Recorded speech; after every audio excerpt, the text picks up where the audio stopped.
hold up. It's that boy G-Planz. Don't give a damn. He cooler than a fan. Walking real tall, some say he's a man. Now, was that that was an insight of the process? Now, when you went through it during the time, did you go? You went through all that stuff, and then that's when I'm gonna get into real estate happened? Honestly, man, I'm gonna go into real estate in the process of us buying this house. You know, in the process of us buying this house, I'm taking real estate classes. Like I said, we living in this hotel. We staying in this hotel for 30 days, and I'm going to these real estate classes. And in the meantime, we buying the house. So firsthand, I'm seeing what it's like to be a real estate agent, basically. So before we could even close on our house, man, before the 30 days was even over, I had took the real estate class. I had passed the real estate class. I had went and taken the real estate exam. And I had passed the real estate exam. So before we can close on our house, man, I went back to Anthony and I was like, man, look, gave him my certificate, like, I'm ready. Like, he looking like, damn, you really, are you serious? You really went and did it. And it took you 30 days to get it? It took 30 days, man. It took, I would say about 30 days because the class took me about 2 weeks. I was going every day. I didn't have nothing else to do, bro. I ain't had no job, so I ain't had nothing else to do. I was going Monday through Friday, 9 to 5. That was my 9 to 5, bro, to go to this class. I wasn't making no money off of this class, but that's what I was supposed to do. So from 9 to 5, I went to this class from Monday to Friday, man. If you do it like that, it only takes 2 weeks for you to finish with the course. And then after that, I had to submit my paperwork, and I had to wait for the board to send my paperwork back for me to go and sit and take the test. And I took the test. All that took about 30 days. 30 days. All right, after you throughout 30 days, you went to school. You know, got your certificate. You handed it to the guy. Once the guy saw that you were serious, what happened after that? Once the guy saw that I was serious, man, he invited me to his brokerage, and the brokerage was Keller Williams Preferred Properties in Maryland, actually, Upper Marlboro, Maryland. PG County, if anybody knows anything about PG County is one of the more affluent African-American counties in America, honestly. So I went to this brokerage. It was predominantly African-American, man. We had like 400 agents, and I would say 97% of that office was African-American. So he invited myself and this guy that I was in class with by the name of Dr. Bowman, Dr. Walter Bowman. He invited both of us to what they call, it was a sales meeting. And we went, man, and had about 100 agents in there, man. They was giving out awards, man. You hear these people closing $2 million deals, $3 million deals. And Anthony, one of them guys, man, that he wants you to see his accolades, you know. So us going to that meeting, we got to see how big Anthony was to this brokerage, man. Anthony was the top one, the number one agent, man. Every year this guy was the number one agent selling millions of dollars in real estate. So when we go in this meeting, man, and we see this guy killing it, and we see these other agents in here killing it, and we like, man, this might be, you know, a good start for us. That's what Dr. Bowman and I was telling each other. This might be a good start for us, man.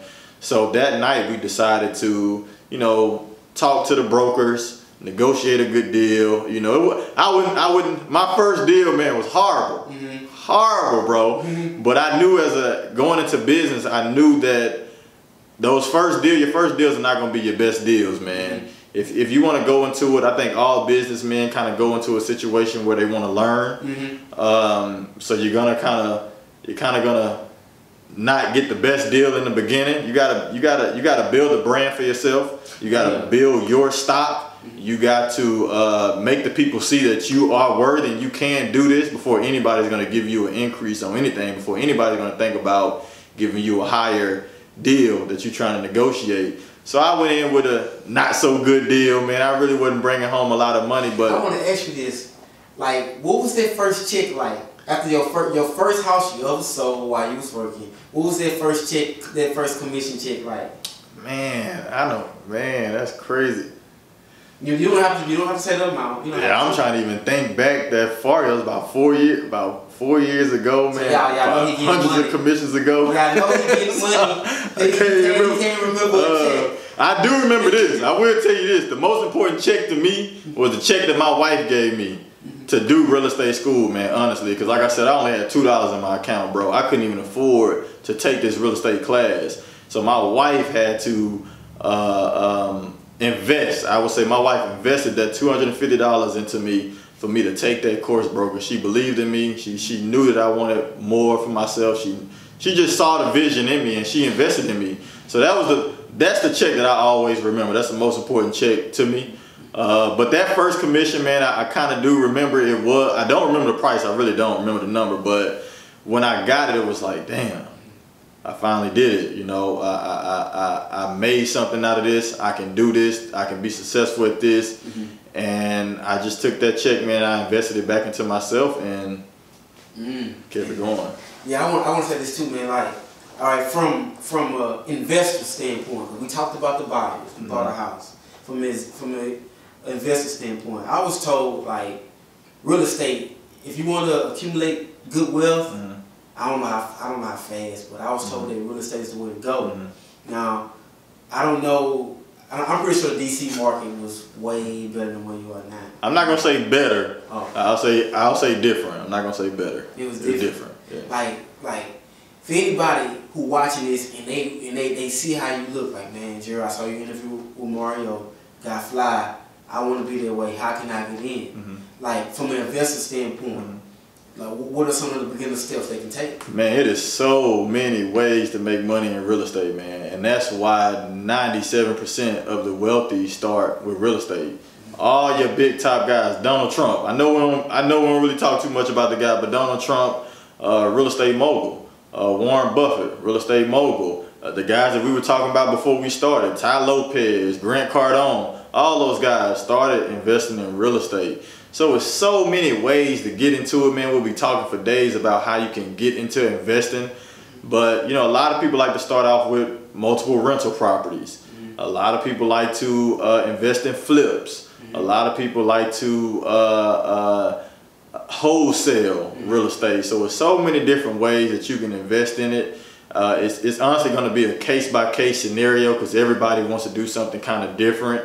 So if somebody is interested in investing in real estate, I would honestly say, you know, even if you don't sit down with me, sit down with somebody that is investing in real estate and kind of just hear the different avenues, and then you kind of pick what you think is best for you, what makes sense for you, because everybody's income is different, everybody's daily task is different, so everybody's not going to invest the same way. Yeah, because it's different types. I know you got commercial property, you got land development, you got rental property. It's a lot of different things. So basically, it's like, yep, whatever fits you. Yeah.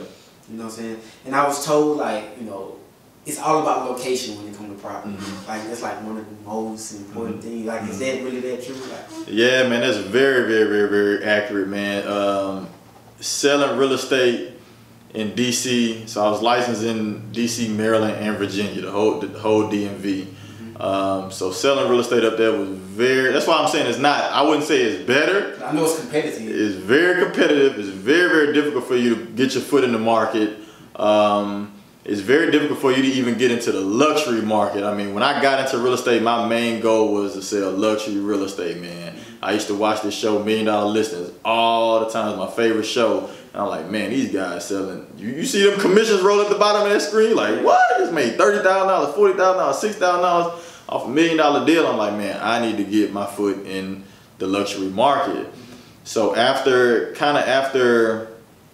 being with Keller Williams for a couple years, Dr. Bowman and I had kind of partnered together and formed this team together, and where I was really a buyer's agent. So all I was doing was really working with buyers, man, just taking buyers out, finding them homes, negotiating deals for buyers. And I started out at the bottom, man, at the bottom. Don't let the suits fool you. I started from the bottom, man. I started out selling $50,000 houses, $80,000 houses, $90,000 houses. Then I worked my way up to $150,000 houses, $300,000 houses, $400,000 houses. And I kind of capped out at that $400,000 price point with the brokerage I was with. I kind of capped out at that price point, and I knew in order for me to get into that luxury market, in order for me to sell those $1 million and $2 million, $3 million homes, I had to make a change. I had to make a transition. So there's this brokerage called Sotheby's International Realty. It's an international brokerage. They are one of the top luxury real estate brokerages in the world. And I've known this brokerage since I started in real estate, man. And it came a point in my life where I was like, you know what, man? I'm gonna give you a quick story. I was out showing a client a house, and the house is probably like $150,000, man. And I pull up, man. I ain't even lie to you, man. My first suits, once again, my wife invested in my first suits. My wife bought for me. We went to Burlington's. Man. So you got your Steve Harvey suit? Man, she bought me like 5 suits, man. She was like $100, man. She bought me like 5 suits, man. So we probably spent like $600 on 5 suits. All together, got me some suits, got me some shirts, got me some ties. You know, I got the whole thing, man. My suits weren't expensive. However, when I put them together, I looked pretty good, you know, in my suits. So I pull up to a client one day, man. I'm showing like a $150,000 house, and the client, we came in the house, and the client was like, you know, she was like, she's like, I don't think this is for you. And I was like, what you mean? She's like, I don't think this. She's like, I don't even know if you're supposed to be showing me this home. I don't even know if you fit with this type of price point. And I was like, really? So it kind of made me kind of feel, it didn't make me feel bad, but for her to say that, it kind of made me feel like, well, man, you know, what do I have to change? What if I'm going to keep selling, if I'm going to keep representing these clients, what am I going to change about myself to continue to make my clients feel comfortable? And then I kind of sat down. I had to have a heart to heart with myself. Like, okay, well, do you want to change you? You know, or what are some things that you want to change to satisfy your clients?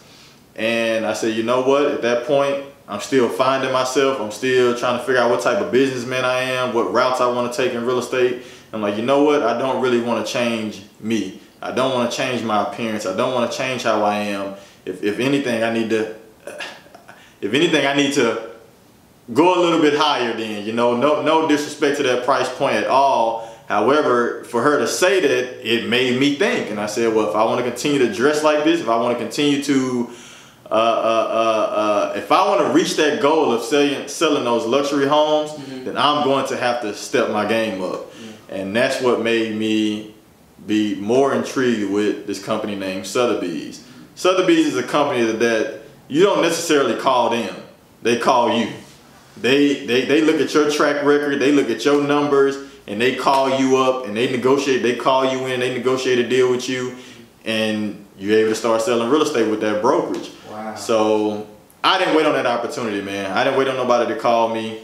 I went out and I called the broker there, his name, Mr. Rob. I called the broker at one of the branches in DC, and I called Mr. Rob and I said, listen, Mr. Rob, I know it's not customary that somebody calls you every day and wants to interview with you to come in and partner with your brokerage, but I got a passion for it, and this is what I really want to do. And he said, you know what, you're right, you really don't normally do that, but you sound intriguing. Come in, sit down, let's talk about it. So I went in, man, and by this time I had been selling real estate for, like I said, a little bit over 2 years. So I done kind of stepped my suit game up. I done stepped my appearance up, you know. So man, I put my best suit on that day, man. I went in and I sat down and I talked with this guy, man, and I sold him on me. I sold him on my brand, who I am, why I would be a good asset to the company, why my brand, why my business will be a good asset to that company, and my information and everything that I knew about the company is kind of what made him say, you know what, man? And he told me in that meeting, he said, we never really bring anybody on that's been in real estate less than 2 years. We never bring anybody on that's done less than 3 million or 4 million in real estate. And by that time I had probably sold over maybe about 2.3 million in real estate at that point, which is not a lot to people in DC. That's nothing. That's nothing to them. So he gave me that opportunity, and I came in, we negotiated a good deal. I came in, I started selling real estate with this company, man. And as soon as I transitioned my brand with that brand and partnered my brand with that brand, is when my real estate went to a whole nother level. And at that point, I'm meeting different type of people. I'm meeting millionaires all the time. I'm eating lunch with millionaires all the time. Now I'm selling those $1 million homes, you know, those 1.5 and 2.2 million dollar homes. I'm doing that now, and now it's taking my business to a whole nother level. It's taking my brand to a whole nother level. It's taking my business to a whole nother level, and it taught me a lot. It really did. I want to say this since we're talking about that. So, you always started out partnering with someone, and now I saw your logo, and you said to me the Fox Ventures. It's like that's your own. What is it? Your own company or? So, what a lot of people don't know about real estate is all real estate agents are they're independent contractors. Every real estate agent is an independent contractor.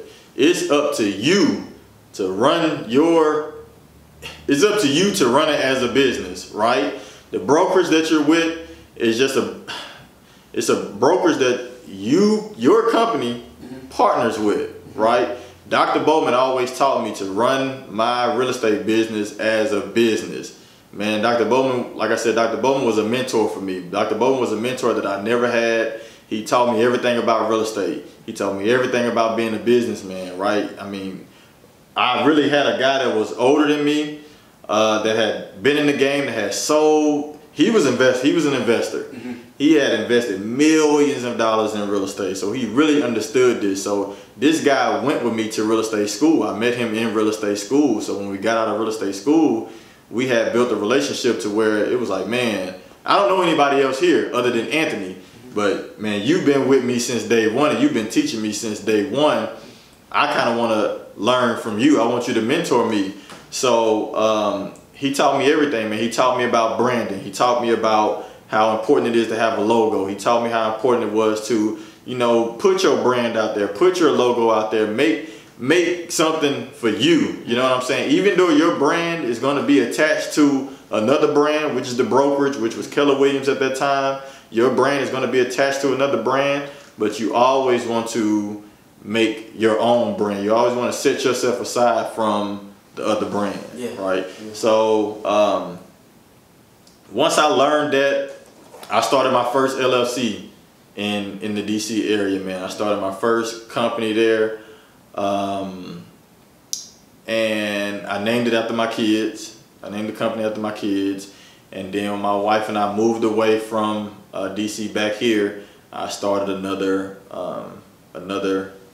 Corporation. I started another LLC, and that's Fox Ventures. So Fox Ventures basically it's a grand scope of things. It's a legacy. It's a legacy for my kids. It's a legacy that, you know, I never had. I wasn't brought up in money, man. You know what I'm saying? I'm not handed down anything. So it was very important for me to build a legacy for my kids, to build a brand for my kids. So when I leave, they always have that opportunity. They got choices, man. My kids can do whatever they want to do. I tell them all the time. I don't tell them that any decision is really wrong. If you want to go to school and get a degree, go to school and get a degree. But you will always have the option to have a legacy here. You always have a job here at your own company. And see, I like that because, I mean, it's basically you passing on wealth. Yeah. You know what I'm saying? Yeah. And some people don't know about it, and it's good to set that up. Yeah. They can always, hey, my father built this. You a Fox, you a Fox. Yeah. You can, you know. Yeah. So it's great. I want to say this, man. Like what Fox Ventures? What are your plans for Fox Ventures? And why? Like why should someone come to Fox Ventures opposed to everybody else who's selling real estate? Why should they come to you? Listen, the goal for it is to be as big as possible, as big as I want to take it, as big as my kids want to take it. Sky is not the limit. It's like I said, as far as you want to take it. It's a venture. It's anything can go under that brand. So Fox Ventures is basically an umbrella, right? And anything can go under that umbrella. If my kids want to come in and start another LLC, that LLC can go under Fox Ventures. It's just a bunch of different ventures that the Foxes want to do, whatever we want to do. With that, we can. But in regards to setting myself aside from other people and other realtors, other realtors in this area are great. You know, I've done deals with a lot of realtors in this area. I've done deals with a lot of realtors, you know, just in general, you know, and everybody is different. Once again, real estate agent, you are your own business. So think about that when you want to go out and buy a house, or you want to sell your house. Think about that when you're picking your real estate agent. Think about, is that agent running their business like a business? Mm-hmm. What is that real estate agent's brand? What do they stand for? What do they do? What's different about them than the other real estate agents? You know, what type of service am I going to get with Mario Fox that I'm not going to get with whoever? You know what I'm saying? So just my background, man, just my resume from starting from the bottom and figuring it out in a place where I knew nobody.